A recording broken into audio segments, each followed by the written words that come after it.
నేను కూడా చివరి చచ్చిపోయేటోనే బతికినా అన్న. ఇక మమ్మల్ని సంపుతారో కాపాడుకుంటారో గుండెలు పెట్టుకుంటారో దండం పెట్టి మా 315 జీవోను మీరు చేస్తారనే పూర్తి విశ్వాసం మాకు ఉండాలి.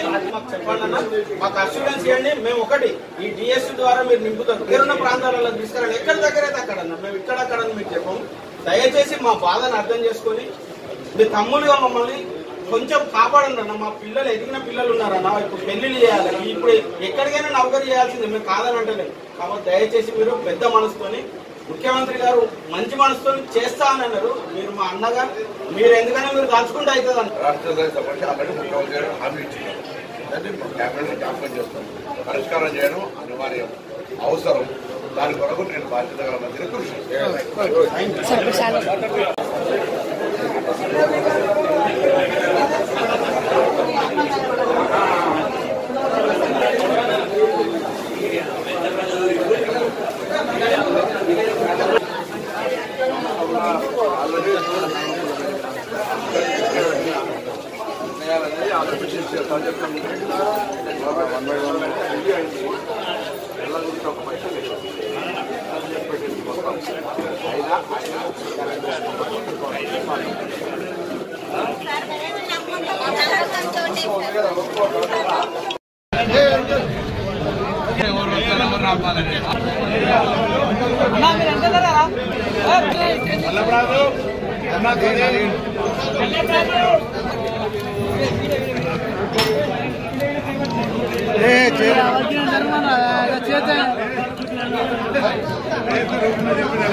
ఒకసారి చూడాలి అన్న, ఒకసారి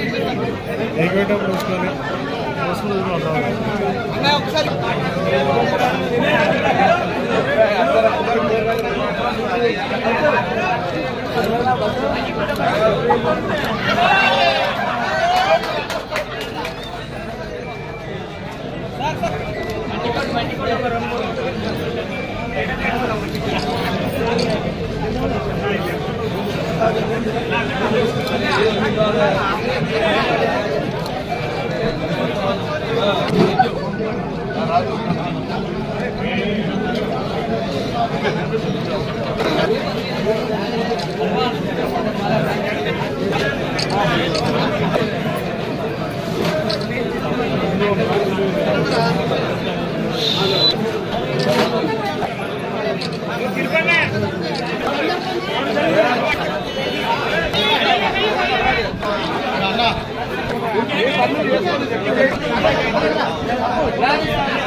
ప్రజల ఆకాంక్షలు గెలిచి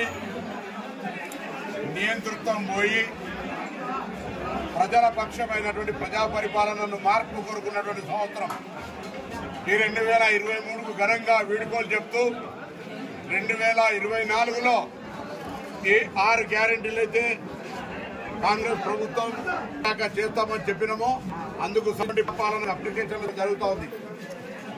2023లో ప్రజల మార్పు కోరుకున్న ప్రభుత్వం వచ్చి 2024లో ప్రజలు కోరుకున్నటువంటి పరిపాలన వచ్చి అర్హులైన వాళ్ళందరికీ 6 గ్యారెంటీలు అందే విధంగా ప్రభుత్వం పనిచేసేటువంటి విధంగా ముందుకు పోతుందనే మాట సందర్భంగా తెలియజేస్తూ 2024కు స్వాగతం చెప్తూ అందరికీ నూతన సంవత్సర శుభాకాంక్షలు తెలియజేస్తా ఉన్నారు.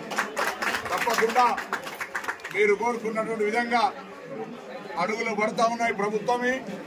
తప్పకుండా సరి అయిన సమయం లోపల సరి అయిన విధంగా ప్రజల సమస్యలు అన్నీ కూడా పద్ధతిలో పరిష్కరించబడతాయనే మాట సందర్భంగా మనవి చేస్తూ మనం 2023 మార్పుకు శ్రీకారం చుట్టింది.